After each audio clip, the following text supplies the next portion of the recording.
Mahakasika ny resaka momba ny hoe tamin'nim-panjakana moa zay eto amin'ny afary malagasy dia mitaky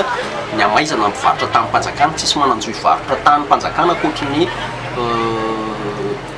fanjakana irery ihany. Zay zany hitondra fanazavana mahakasika ny tetik'asanay Exode urbain hoe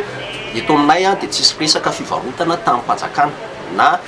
mampiasa tamin'nim-panjakana fa tanin'olo tsotra tsy vita titre. Zay no ampiasainay amin'ilay satana zay zany no misy anay ankehitriny ary misy amin'ireny ary anananay karaha tamin'ny mazava mihitsy hoe hoasehoanay anareo mitovy amin'itony zao misy karaha tamin'ny mazava zay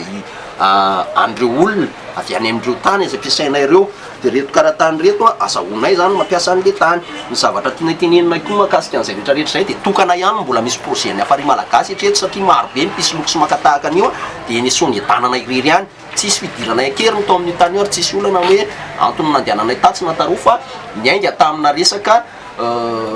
fifampirarahana daholo na fahanay niditra atao tsy nanana tany zay na raidiarany fa mifampiraraha tamin'ireo olona reo tsisy eritreritra atao tsisy ninina ary ny zavatra lehibe indrindra dia ny tenenina dia ny hoe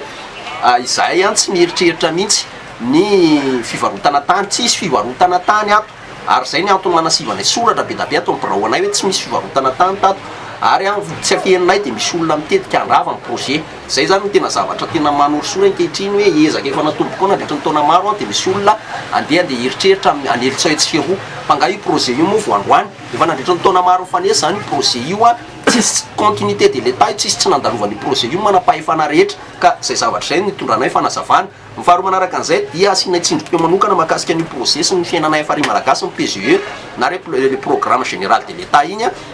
ny ankamarony angamba dia malala daholo ny mpanara-baovao rehetra fa reny zavatra rehetra reny na ny fahaleovantena ara-pitsarana ny resaka mahakasika ny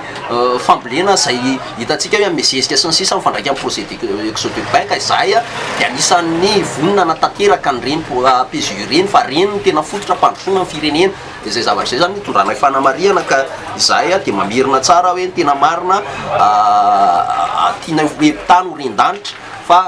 tsy misy fieritreretanay ato anatin'ny afary malagasy na dia kely ara hoe inona no andeha olana na inona no andehananay politika efa anteny zay fa zay tsy latsaka be ny tanàna karaha zay zavatra katsikatso politika any ambony zay aloha tsy etraiky aminay afary malagasy le izy. Io zany aloha voalohany indrindra dia niainga tamina olona ravatrano be da be teto andrenivohitra zay aloha zany tena niainga tamin'ny projet ny afary malagasy dia tany amin'ny voalohany zay nieritreritra angataka tamin'nim-panjakana nefa nametraka demande be dia be teny fitondram-panjakana zay nandritra ny taona maro fa mbola tsy mivaly reny na dia ray aratra amin'ny androany. Dia ny faharoa zahay nijery amin'izay hoe aiza ny lalana andehanana dia teo zany aloha voalohany ianao tsy maintsy mandoha latsakemboka voalazan'ny statut anay efa 100 isa-taona. Ny faharoa niantoka en communication satria fandresen-dahatra no atao dia roa alina isaky ny mpikambana zay tapoka tamin'ny assemblée générale. Ny fahatelo dia nisy 10,000 ariary naloha mahakasika ny resaka